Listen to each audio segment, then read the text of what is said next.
My name is Noelle. I'm a 40-year-old housewife. Today I'd like to talk about my family.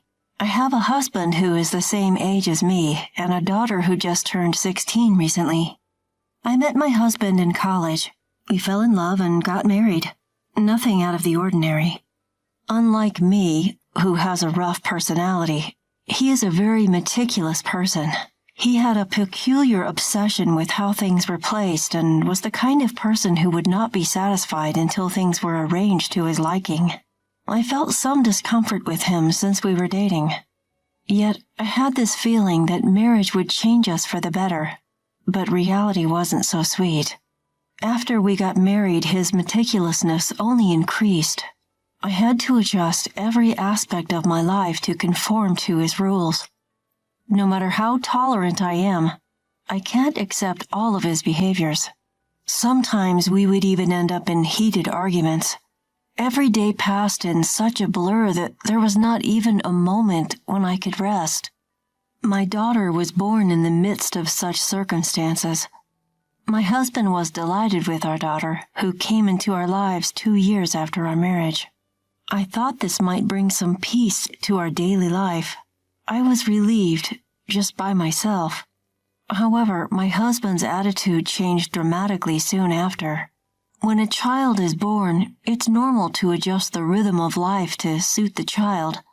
Yet my husband didn't like that he couldn't keep his routine, and when our daughter squealed in the middle of the night, he would hurl strong words at her. Furthermore, he declared that he would not involve himself in child-rearing at all. I don't know how many times I have tried to divorce him because of his selfish attitude. Still, for the sake of our daughter, I gritted my teeth and endured. Every day, I fought desperately to protect my daughter, risking my own life. As if to mock my struggles, another tragedy was about to strike. And the cause was the very existence of the daughter I had fought so hard to protect. It's often said that children resemble their fathers, but I absolutely didn't want my precious daughter to resemble that man. Fortunately, her facial expressions were similar to mine. I thought everything would be okay. I believed so, but despite my wishes, as she grew up, her personality started to resemble my husband more and more.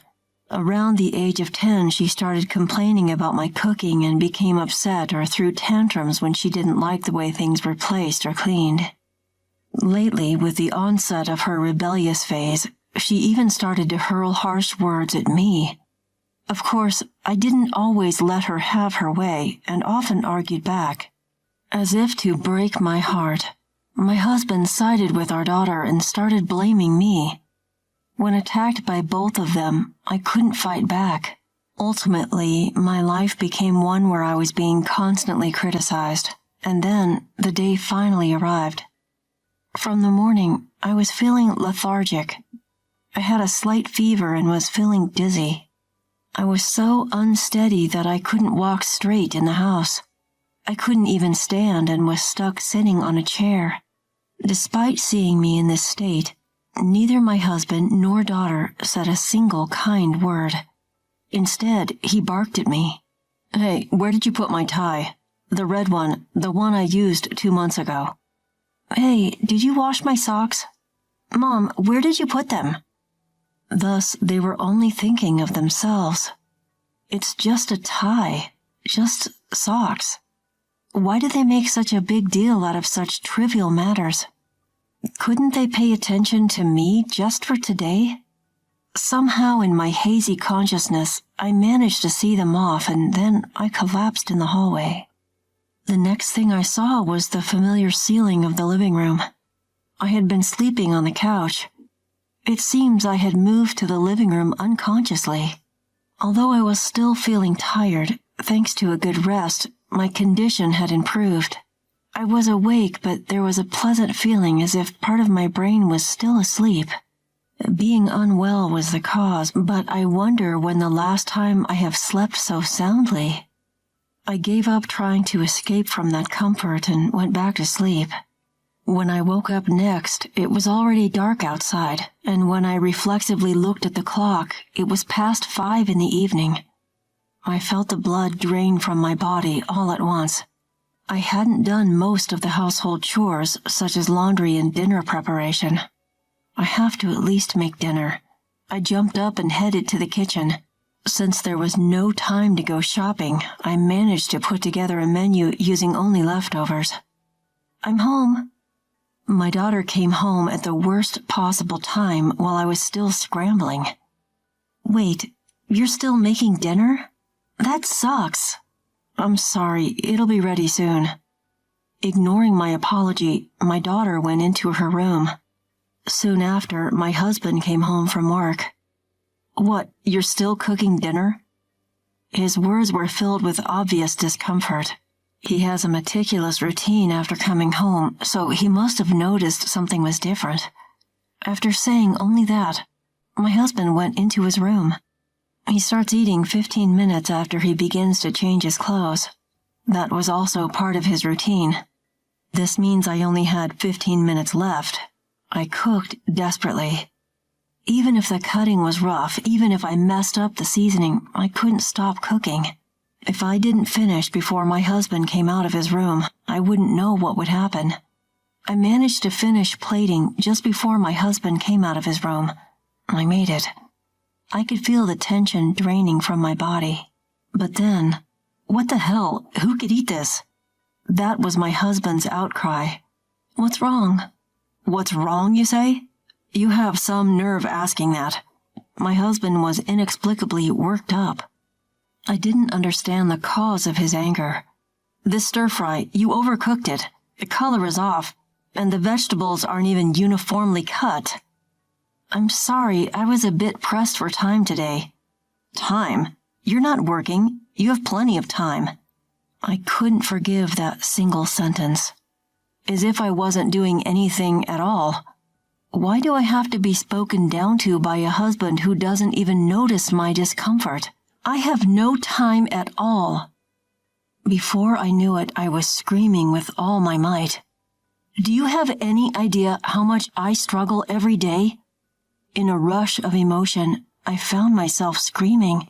It seemed to be an unexpected reaction for my husband. I saw him take a step back, his eyes filled with a frightened look. "What struggle? House chores can be done at your own pace, isn't it easy?" he challenged. "What do you know? It's not like I can just do them at my own pace," I countered. By then, I couldn't stop myself. "I was feeling really sick today, you know. I pushed through and made dinner, and you didn't even take a bite. How do you think that makes me feel?" I felt tears trickling down my cheeks. The emotions I had been holding back had finally exploded. Seeing my husband's face turn pale, I managed to calm down a bit. I was short of breath. My breathing was disrupted and I felt dizzy from all the shouting. But still, I waited for my husband's response. A simple apology, a single "I'm sorry," would have been enough. "Don't mess with me." That tiny spark of hope was extinguished by his trembling words. "Do you have any idea how much I struggle in the world to support our family? So you're saying I'm just living easy and free? I'm saying your job is to support me so I can focus on my work. That's just an excuse. I'm not your slave. Don't talk back to me." Just a little more and my husband would have raised his hand at me. I knew it instinctively, but I couldn't back down now. As I prepared to confront him with my next words, it happened. "What on earth are you doing?" Our daughter burst out of her room. "Your voices can be heard outside. Stop it. It's embarrassing." "Don't stop me. It's her talking nonsense that's the problem. It's you being selfish." "Just be quiet." My daughter's reprimand made us stop arguing. Then I explained to her what had happened. After hearing both me and my husband's sides, my daughter turned to me and said, "Honestly, Mom, you're the one who's wrong." Her words shocked me to the core. "Why?" "Because housework is your job, isn't it? Dad can't afford to take time off work, even when he's not feeling well." "That's right, you're too lenient on yourself." My husband's face as he spoke after my daughter filled me with resentment. Mom is always late with her chores. Even today, you haven't done the laundry yet. That's right, and you're not efficient. You can't even fold the laundry properly. Their words shattered my emotions into pieces. So you're both saying I'm not trying hard enough? Maybe you're not trying hard enough. I could probably do it better and faster. Yeah, you're too laid back. I bet we could manage without you, Mom. My daughter's words cut deeper than anything else. So was I the dispensable person? I thought we were a family, but could they dismiss me so easily? Having been confronted with this cruel reality, I found myself running out of the house. Before I knew it, I was in a pitch-dark park with no streetlights. My feet hurt. Sitting on a park bench, I realized that I had run out without even putting on my shoes. My tears had long since dried up, and my mind was blank. How long had I been sitting like this? Even if I stopped thinking, the harsh words would never disappear. My heart wouldn't heal. Recalling the words of my husband and daughter, I could feel my broken heart filling with resentment. I will never forgive them. They, my family who trampled on my feelings, must face punishment. My fighting spirit was quietly burning. The next morning, I flawlessly finished the cleaning and laundry. And for breakfast, I prepared a menu as extravagant as a dinner at a famous restaurant. By the time I finished preparations, my husband and daughter arrived in the living room almost simultaneously.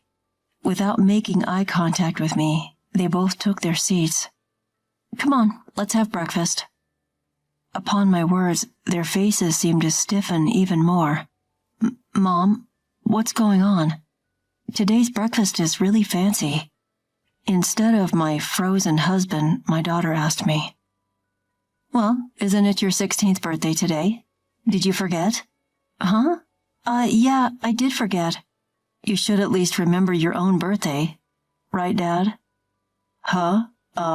Yeah. After exchanging curt conversation, the two started breakfast with awkward movements. The dining table was not filled with cheerful conversations, and it was clear that both were fully observing my behavior. Was it because they were unaware that they had hurt someone, or just didn't want to admit it? It's understandable with my husband. After all, he's a stranger. But my daughter, she's the one I gave birth to and raised.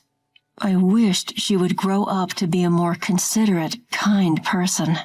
It's not entirely wrong to say that daughters resemble their fathers, but she should have been able to understand with proper upbringing. I do have regrets, but it's a moot point now. Listen, just one word from me changed their expressions. What's going on? My husband's voice shook as he asked back. Starting today, I'm leaving this house. At that moment, they both paled simultaneously. Hold on. Why? Why? You said you could do the housework better than me. I didn't say anything like that. Yes, you did. I'm sure you said it. I have never cut off my daughter's words so strongly until now. Whether she was shaken by my attitude or not, she didn't argue further. Next was my husband's turn. You also said it. You said I have more free time than you because I'm at home. I didn't mean it like that. Does such an excuse work in the real world? He didn't answer. Don't misunderstand. I'm moving to another house starting today, but it doesn't mean I won't come to this house. Stop. Today's my birthday, right? You're going to celebrate, right? My daughter pleaded with a face that seemed about to cry. I looked at her face and laughed. I'm sorry. I'm serious about this. As I watched my daughter crumble on the spot, I quietly stood up. Well, I'm off. I left the house to the sound of my husband and daughter's screams. That day, I booked a room in a hotel a short distance from the house. From there, I rented an apartment on a monthly basis and started buying the necessary items. Even while I was busy, my phone was flooded with messages from the two. Apology messages and calls from my daughter were coming in every 5 minutes. My husband, it seems, is still unable to admit his fault. I keep receiving messages from him saying things like, "What you did was outrageous." I've left all the messages from the two of them unread.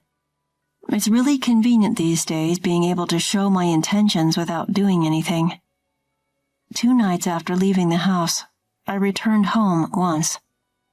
As I opened the front door, my daughter came running up to me at an amazing speed. "Mom, you came back!" "I just came back to pick up something I forgot." I untangled myself from my daughter's arms, which were wrapped around me like a hug, and headed for the living room. Since I had only been gone for 2 days, there was no change in the living room as expected. However, the kitchen was piled high with convenience store lunchboxes, ramen cups, and bottles. Worse than that was the bathroom. Laundry had been left unwashed there. Both my husband and daughter often complain about the way I cook and fold the laundry. However, neither of them can do household chores like cooking and laundry at all. Of course, knowing that, I left home, so the current disaster is within my expectations. My husband was in the living room, but due to his pride, he turned his face away after just a glance at me. I pulled away from a sobbing daughter and left the house silently that day. 1 week later, when I returned home to check on them, the house was already filled with garbage. These two who never clean up or even take out the trash. Even so, the mess was far beyond my expectations. "Mom!" My daughter's face, which emerged as if pushing through the garbage, was horribly dirty and her hair was disheveled. She should be able to take a bath by herself, but it was clear that her life was falling apart at an unsustainable level. And at this point, my husband finally admitted his fault. "I was wrong. I'm really sorry." My husband kneeling on the garbage, rubbing his forehead against the garbage. Looking at him, I gently said, "Don't think you're going to be forgiven just by prostrating yourself." I felt a moment when the air froze for the first time. My husband's face, with his eyes wide open, was filled with despair. Next to me, my daughter was breaking down in tears. "If you really feel sorry, first clean up this house. If you can't do that, I'll divorce you." I get it, so please, forgive me." My husband jumped up and started to stir the trash around. He doesn't even know how to clean up in the first place, so it can't be helped. In the end, I proceeded with the cleaning while giving instructions to the two of them. It wasn't until 3 days later that everything was perfectly cleaned up. Now, shall we continue the birthday party? My husband and daughter lying in the living room, which is now cleaner than before. Looking down at the two of them, I deliberately said that cheerfully. From then on, all the housework was taken over by my husband. Even my daughter, who used to side with her father, is now on my side.